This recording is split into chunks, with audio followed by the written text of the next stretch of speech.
ലൂക്കോസ് എഴുതിയ സുവിശേഷം 9-ാം അധ്യായം 10 മുതൽ 17 വരെയുള്ള തിരുവചനങ്ങൾ. അപ്പോസ്തലന്മാർ മടങ്ങി വന്ന് തങ്ങൾ ചെയ്തതെല്ലാം യേശുതമ്പുരാനെ അറിയിച്ചു. ബെത്സയിദ എന്ന പട്ടണത്തിലേക്ക് അവരെ കൂട്ടിക്കൊണ്ടുപോയി. ഇതറിഞ്ഞ് ജനങ്ങൾ അവൻ്റെ പിന്നാലെ ചെന്നു. അവൻ അവരെ സ്വീകരിച്ച് ദൈവരാജ്യത്തെപ്പറ്റി അവരോട് പ്രസംഗിക്കുകയും രോഗശാന്തി ആവശ്യമായിരുന്നവരെ സുഖപ്പെടുത്തുകയും ചെയ്തു. പകൽ അസ്തമിച്ചു തുടങ്ങിയപ്പോൾ 12 പേരും അടുത്തു വന്നവനോട് പറഞ്ഞു, നാം ഒരു വിജന പ്രദേശത്തായതുകൊണ്ട് ഗ്രാമങ്ങളിലും നാട്ടിൻപുറങ്ങളിലും പോയി താമസിക്കുന്നതിനും ഭക്ഷണസാധനങ്ങൾ വാങ്ങുന്നതിനും ജനങ്ങളെ പറഞ്ഞയക്കുക. അവൻ പ്രതിപദിച്ചു, നിങ്ങൾ അവർക്ക് ഭക്ഷണം കൊടുക്കുവിൻ. അവർ പറഞ്ഞു, ഞങ്ങളുടെ പക്കൽ 5 അപ്പവും 2 മത്സ്യവും മാത്രമേ ഉള്ളൂ. ഈ ജനങ്ങൾക്കെല്ലാവർക്കും ഭക്ഷണം നൽകണമെങ്കിൽ ഞങ്ങൾ പോയി വാങ്ങിക്കൊണ്ടുവരണം. അവിടെ ഏകദേശം 5000 പുരുഷന്മാരുണ്ടായിരുന്നു. അവൻ ശിഷ്യന്മാരോട് പറഞ്ഞു, 50 വീതം പന്തികളിലായി ജനങ്ങളെ ഇരുത്തുവിൻ. അവർ അങ്ങനെ ചെയ്തു. എല്ലാവരെയും ഇരുത്തി.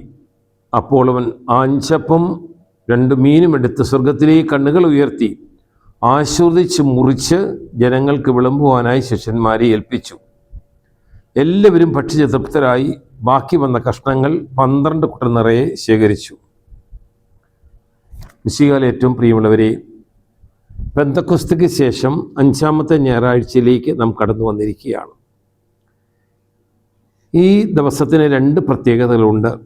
ഒന്ന്, സഭ ഇന്ന് സെമിനാരി ദിനം ആചരിക്കുന്ന ദിവസമാണ്. നമുക്കറിയാം, സെമിനാരി എന്ന് പറയുന്നത് ഒരു നഴ്സറിയാണ്, പൗരോഹിത്യത്തിൻ്റെ നഴ്സറി. 12 വർഷക്കാലത്തോളം പൗരോഹിത്യത്തെ മാത്രം കൺമുമ്പിൽ കണ്ടുകൊണ്ട്, പൗരോഹിത്യത്തെ സ്വപ്നം കണ്ടുകൊണ്ട്, ആ പൗരോഹിത്യത്തിന് വേണ്ടി ആത്മീകമായിട്ടും ബൗദ്ധികമായിട്ടും ശാരീരികമായിട്ടും ഒരുങ്ങുന്ന സന്ദർഭങ്ങളാണ്.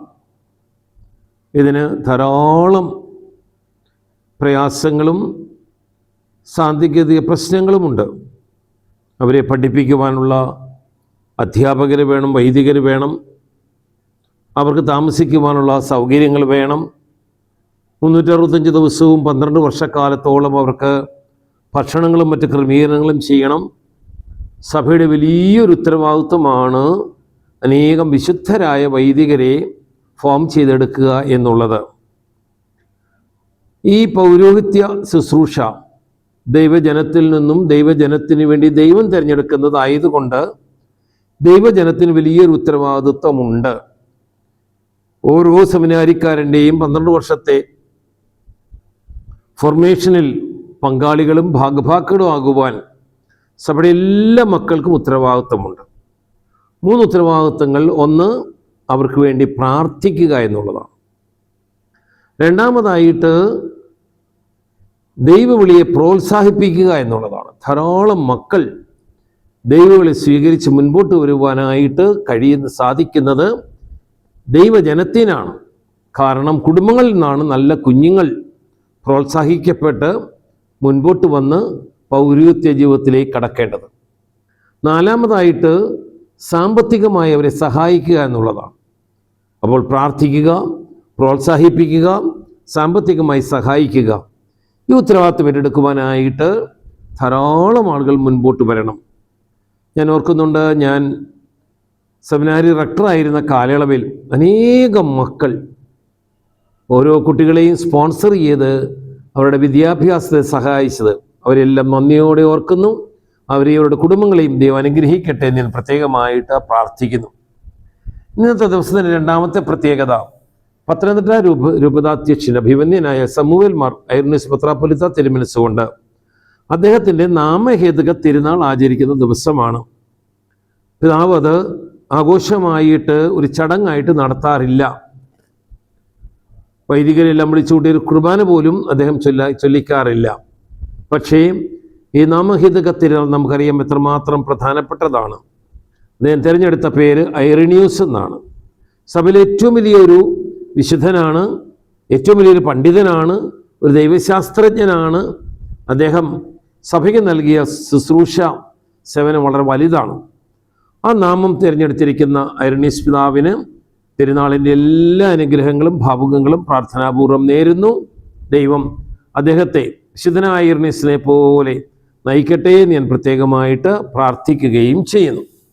നമ്മുടെ ചിന്തയ്ക്ക് സഭയിൽ നമുക്ക് നൽകിയിരിക്കുന്നത് ലൂക്കോസിൻ്റെ സുവിശേഷത്തിൻ്റെ 9-ാം അധ്യായത്തിൻ്റെ 10 മുതൽ 17 വരെയുള്ള തിരുവചനങ്ങളാണ്.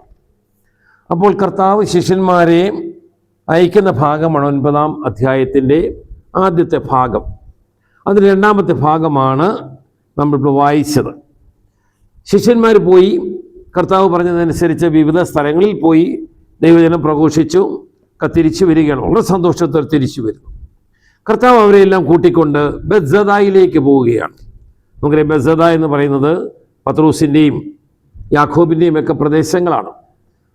എ പ്ലേസ് ഓഫ് മേഴ്സി എന്നാണ് ആ സ്ഥലത്തിൻ്റെ പേര്. എ പ്ലേസ് ഓഫ് മേഴ്സി, കരുണയുടെ ദയയുടെ പ്രദേശമെന്നാണ് വിശേഷിപ്പിക്കപ്പെടുന്നത്, അറിയപ്പെടുന്നത്.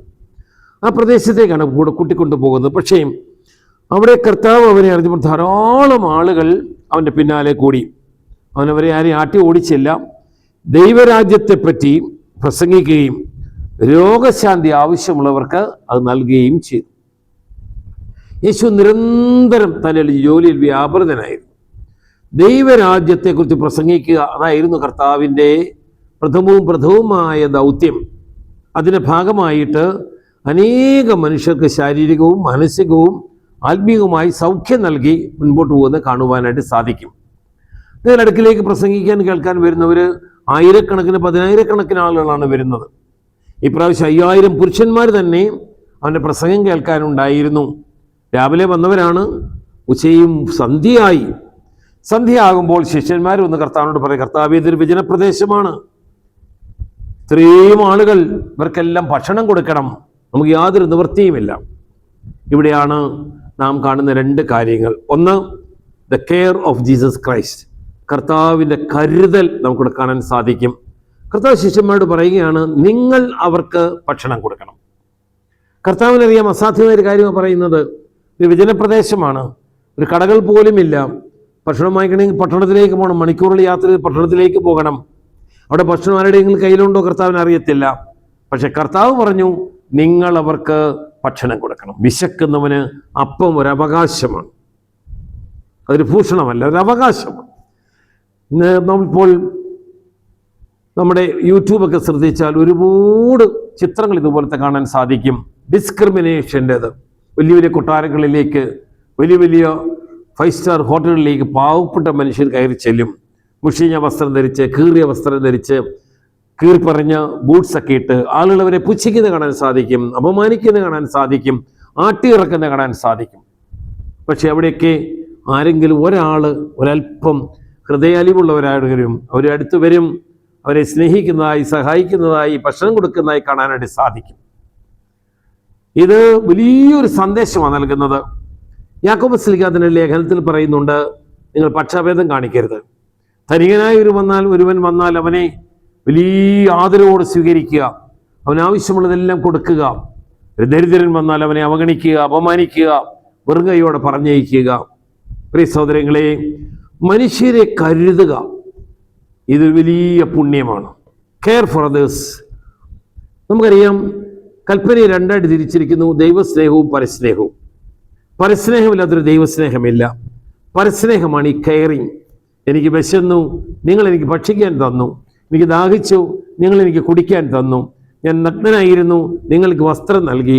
ഞാൻ രോഗിയായിരുന്നു, നിങ്ങൾ എന്നെ ശുശ്രൂഷിച്ചു. ഞാൻ കാരാഗൃഹത്തിലായിരുന്നു, നിങ്ങൾ എന്നെ വന്ന് കണ്ടു. ഇതെല്ലാം ദരിദ്രരോട് കാണിക്കുന്ന ഒരു ഔദാര്യത്തെക്കുറിച്ചാണ്. പക്ഷെ നമ്മൾ ഔദാര്യം ചിന്തിക്കുമ്പോഴും അവരുടെ അവകാശമാണ്. വിശക്കുന്നവൻ അപ്പം അവകാശമാണ്, വിവസ്ത്രന് വസ്ത്രം അവകാശമാണ്, രോഗിക്ക് മരുന്ന് അവകാശമാണ്. ഇത് എത്തിക്കാനുള്ള കടമ നമുക്കുണ്ട്. കായനെ പോലെ എനിക്കോ നിനക്കോ ചോദിക്കാൻ സാധിക്കത്തില്ല, ഞാനാണോ എൻ്റെ സഹോദരൻ്റെ കാവൽക്കാരൻ? പാവപ്പെട്ടവനോട് കരുണ കാണിക്കാത്തവനോട് ദൈവം ഒരിക്കലും കരുണ കാണിക്കത്തില്ല. എന്താ കർത്താവ് പറയുന്നത്?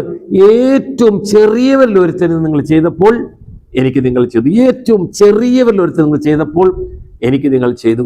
കർത്താവ് താതാത്മ്യപ്പെടുകയാണ് ഈ ചെറിയവനുമായിട്ട്. അവൻ കാലിത്തൊഴുത്തിൽ ജനിച്ചവനാണ്, നിസ്സഹായനായി കാൽവരിയിൽ മരിച്ചവനാണ്. എല്ലാവരും അവഗണിക്കപ്പെട്ടവനാണ്. ഈ സമൂഹത്തിലെ ഒറ്റ ഒരാൾ പോലും അവഗണിക്കപ്പെടാൻ പാടില്ല, അപമാനിക്കപ്പെടാൻ പാടില്ല, പട്ടിണി കിടക്കാൻ പാടില്ല. അവൻ ദരിദ്രനായി ജനിച്ചതുകൊണ്ട് ദരിദ്രനായി ജീവിക്കണമെന്നില്ല. പ്രിയ സഹോദരങ്ങളെ, അവരെ കരുതുവാനുള്ള ഉത്തരവാദിത്വം നമുക്കുണ്ട്. നമുക്കറിയാം, വേദപുസ്തകത്തിലെ 2 സംഭവങ്ങളാണ്. ഒന്ന് നല്ല സമറായന്റെ കഥ. വഴിയിൽ കിടക്കുന്ന ദരിദ്രനെ കണ്ടപ്പോൾ അവനോട് കരുതൽ കാണിച്ച ആ സമറായക്കാരൻ്റെ കഥ. അതിന് തൊട്ടടുത്ത കഥ 16-ാം അധ്യായത്തിൽ നാം ഒരു ധനികന്റെ കഥ കാണുന്നുണ്ട്. ലാസറും ധനികനും. ദരിദ്രൻ പടിവാതിൽക്കൽ കിടക്കുകയാണ്.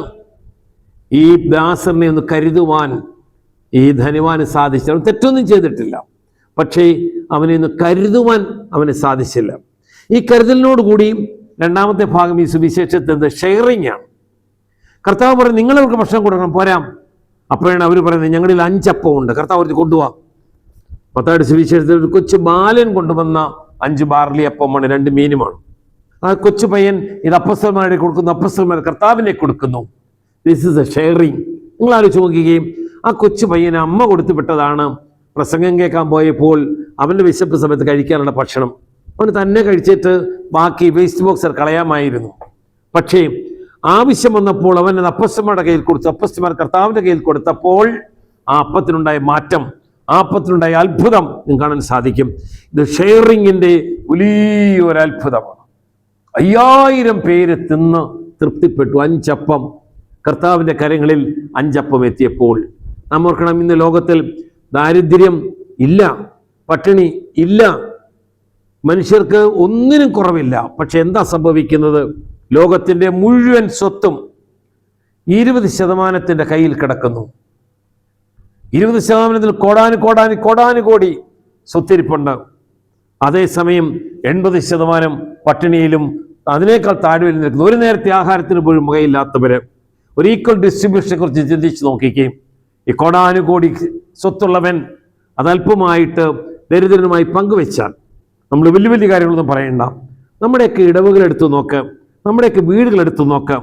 ഞാൻ 3 നേരം ഭക്ഷണം കഴിക്കുമ്പോൾ 1 നേരം ഭക്ഷണം കഴിക്കാത്തൊരു വീടിൻ്റെ അടുക്കലുണ്ടെങ്കിലും അവൻ 1 നേരത്തെ ഭക്ഷണത്തിന് അവകാശമുണ്ടെന്ന് വിചാരിച്ച് ആ ഭക്ഷണം കൊടുക്കാനുള്ള ഉത്തരവാദിത്വം എൻ്റെയാണെന്ന് വിചാരിച്ച് ചെയ്തു നോക്കിക്കുകയും, ധനികനായ മനുഷ്യൻ ലാസറിനെ കണ്ടിരുന്നെങ്കിൽ, ലാസറിന് തൻ്റെ ഭക്ഷണം പങ്കുവെച്ചിരുന്നെങ്കിൽ, തൻ്റെ ജീവിതം പങ്കുവെച്ചിരുന്നെങ്കിൽ അവൻ സ്വർഗരാജ്യത്തിന് അവകാശിയായേത്തേനെ. അതാണ് നല്ല സമറായൻ ചെയ്തത്. തൻ്റെ കയ്യിലിരുന്ന എണ്ണയും തൻ്റെ കയ്യിലിരുന്ന വീഞ്ഞും തൻ്റെ കയ്യിലിരുന്ന പൈസയും ഒക്കെ ആരെന്നറിയാത്ത ഒരു ദരിദ്രന് വേണ്ടി പങ്കുവയ്ക്കുവാൻ സാധിച്ചു. പ്രിയ സഹോദരങ്ങളെ, അപ്പോൾ ഇന്നത്തെ ഈ സുവിശേഷം നമ്മളെ പഠിപ്പിക്കുന്ന 2 പാഠങ്ങൾ: 1 കെയറിങ്, 2 ഷെയറിങ്.